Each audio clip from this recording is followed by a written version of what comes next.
आज हम जानने की कोशिश करेंगे छत्तीसगढ़ के सरगुजा रियासत के बारे में। किस राजपूत वंश ने शासन किया, अंग्रेजों के विरुद्ध पलामू विद्रोह कब हुआ, आंग्ल मराठा युद्ध एवं मराठों का आक्रमण, सीताबर्डी समझौता, सब कुछ जानने की कोशिश करेंगे। प्लीज वीडियो पर बने रहिए। एक अनुरोध है, कृपया हमें लाइक और सब्सक्राइब जरूर कीजिए। सरगुजा रियासत के शासक रक्सेल राजपूत वंश के थे। ये राजपूताना राजस्थान से आए हुए थे। सरगुजा रियासत का पहले प्राचीन नाम जो हुआ करता था वो डांडोर था। राजधानी अंबिकापुर थी। इसके जो प्रमुख शासक थे या संस्थापक थे वो विष्णु प्रताप सिंह थे। इन्होंने रामगढ़ में सुदृढ़ किले का, एक बहुत ही मजबूत किले का निर्माण करवाया था।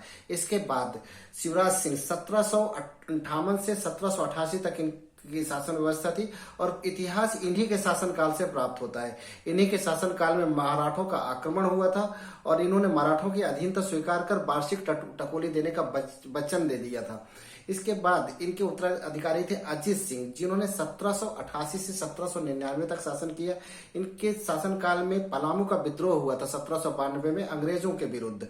इन्होंने बहुत ही अच्छी शासन व्यवस्था कायम की थी और चारों तरफ शांति हुई थी। इनके बाद लाल संग्राम सिंह, जिन्होंने अजीत सिंह की विधवा की हत्या कर गद्दी पर बैठ गए थे और वहां की जनता, सरगुजा की जनता ने अंग्रेजों से अनुरोध किया था लाल संग्राम सिंह को सत्ता से बेदखल करने के लिए।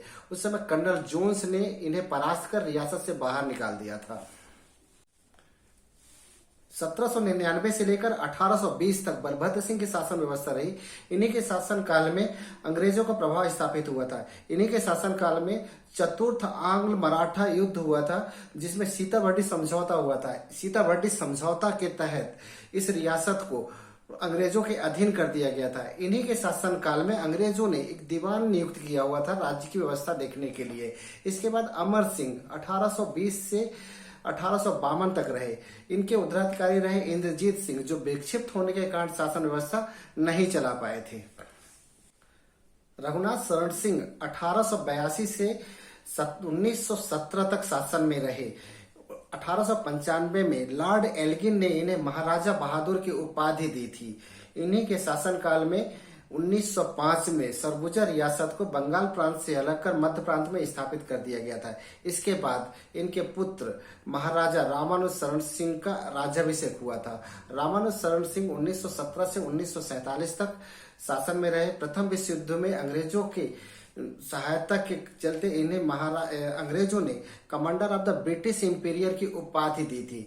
1947 में आजादी के बाद सरगुजा रियासत का भारतवर्ष में संपूर्ण विलय कर दिया गया था। बॉम्बे नेचुरल हिस्ट्री सोसाइटी नामक मैगजीन के अनुसार जो हमारे देश में 3 चीतों का शिकार किया गया था वो महाराजा रामानुज शरण सिंह जूदेव द्वारा ही किया गया था। उस समय हमारे देश में वाइल्ड लाइफ प्रोटेक्शन एक्ट नहीं था।